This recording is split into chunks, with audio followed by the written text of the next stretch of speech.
क्या आप जानते हैं ट्रंप ने एक बड़ी अनाउंसमेंट की है। वो इंडिया को F-35 फाइटर जेट्स बेचने जा रहा है। ये जेट्स दुनिया के सबसे एडवांस्ड स्टेल्थ फाइटर जेट्स हैं, मतलब ऐसे जहाज जो रडार पर भी नजर नहीं आते। लेकिन क्या ये सच में गेम चेंजर होगा? F-35 नाम का तो बीस्ट है, मगर इसमें कुछ ऐसी वीकनेसेस हैं जो इंडिया के डिफेंस को डेंजर में डाल सकती हैं। क्या आप बिलीव करोगे अगर मैं आपको कहूँ कि चाइना ने इसके सीक्रेट्स पहले ही हैक कर लिए हैं और ये इतना एक्सपेंसिव है कि अमेरिका खुद इसको ठीक से मेंटेन नहीं कर पा रहा।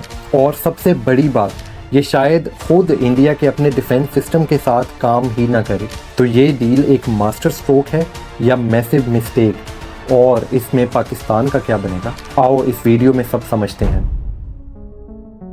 F-35 लाइटनिंग II एक ऐसा जहाज जो इतना साइलेंट है कि रडार भी इसे पकड़ नहीं सकता। इसकी स्पीड बहुत तेज है 1.6 माक, और ये 1200 किलोमीटर दूर तक टारगेट्स को निशाना बना सकता है।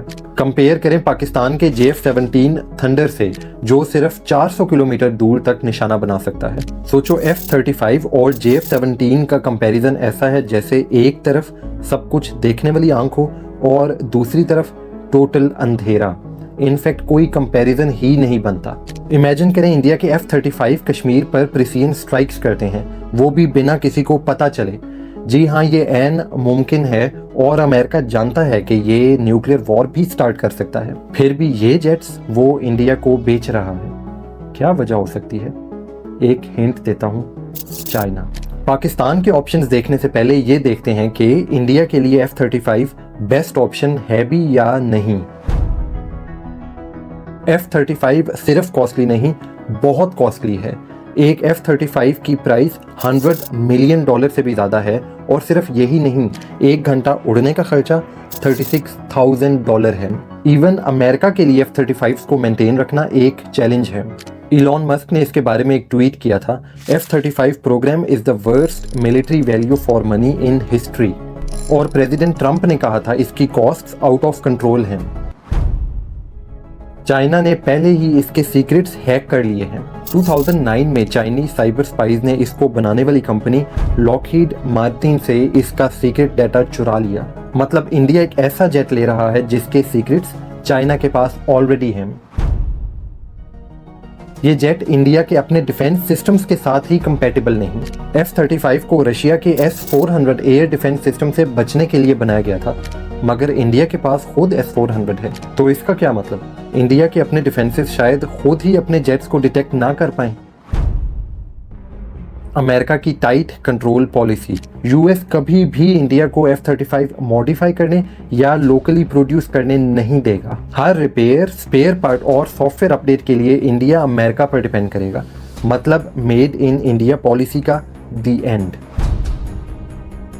और सबसे बड़ा प्रॉब्लम, खुद अमेरिका की अपनी मिलिट्री भी इस जेट को मेंटेन नहीं कर पा रही। इसमें बहुत ज़्यादा टेक्निकल फेलियर्स हैं। सिर्फ 50% F-35 एक वक्त में मिशन रेडी होते हैं, और जेट की स्टेल्थ कोटिंग इतनी फ्रेजाइल है कि फ़्लाइट के दौरान ख़त्म हो जाती है, और हर फ्लाइट के लिए इसे रिपेयर की ज़रूरत होती है। तो ये फाइटर जेट है या एक फ्लाइंग लाइबिलिटी?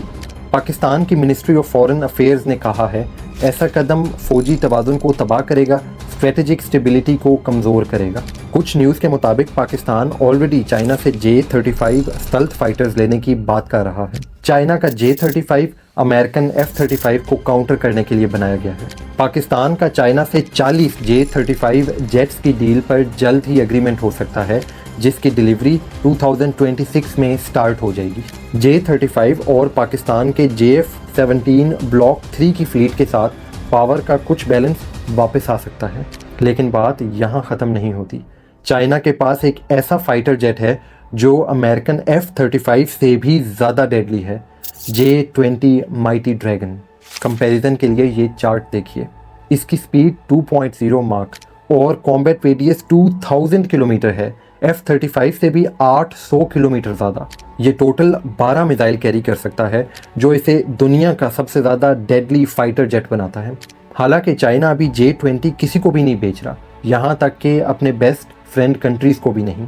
मगर इंडिया का F-35 हासिल करना इस सिचुएशन को चेंज कर सकता है। अगर पाकिस्तान अपने कार्ड सही प्ले करता है तो ये डील बीजिंग पर प्रेशर डाल सकती है कि पाकिस्तान को फ्यूचर में J-20 मिल जाएं, जिससे वेपन्स की ये रेस बिल्कुल नए लेवल पे पहुंच जाएगी।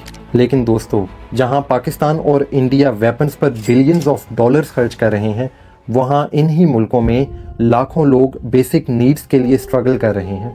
पाकिस्तान में 26 मिलियन से ज़्यादा बच्चे स्कूल नहीं जाते। एजुकेशन में इन्वेस्टमेंट पूरी जनरेशन्स का फ्यूचर चेंज कर सकती हैं। F-35 फ्लीट की प्राइस का एक छोटा सा हिस्सा हज़ारों बच्चों के लिए स्कूल बना सकता है, टीचर्स को ट्रेन कर सकता है और लाखों बच्चों के लिए डिजिटल लर्निंग टूल्स प्रोवाइड कर सकता है। इंडिया और पाकिस्तान दोनों में ही हेल्थ सिस्टम्स बहुत स्ट्रेस में हैं। लोगों के पास रहने को घर नहीं है, पीने का साफ पानी नहीं है। गवर्नमेंट्स को ऐसे फाइटर जेट्स खरीदने की बजाय जिनको उड़ने के लिए सिर्फ $36,000 पर आवर खर्च होते हैं, हॉस्पिटल्स बनाएं, फूड प्रोग्राम्स फंड करें और पीने का साफ पानी फराहम करें तो कितना अच्छा होगा। बेशक नेशनल सिक्योरिटी इंपॉर्टेंट है, मगर रियल पावर लोगों में इन्वेस्टमेंट से आती है। कमेंट्स में बताएं आप क्या सोचते हैं। क्या हमें वेपन्स की बजाय अपने लोगों की भलाई को प्रायोरिटी नहीं देनी चाहिए? अगर आप अग्री करते हैं तो कमेंट्स में लिखें एजुकेशन ओवर वॉर।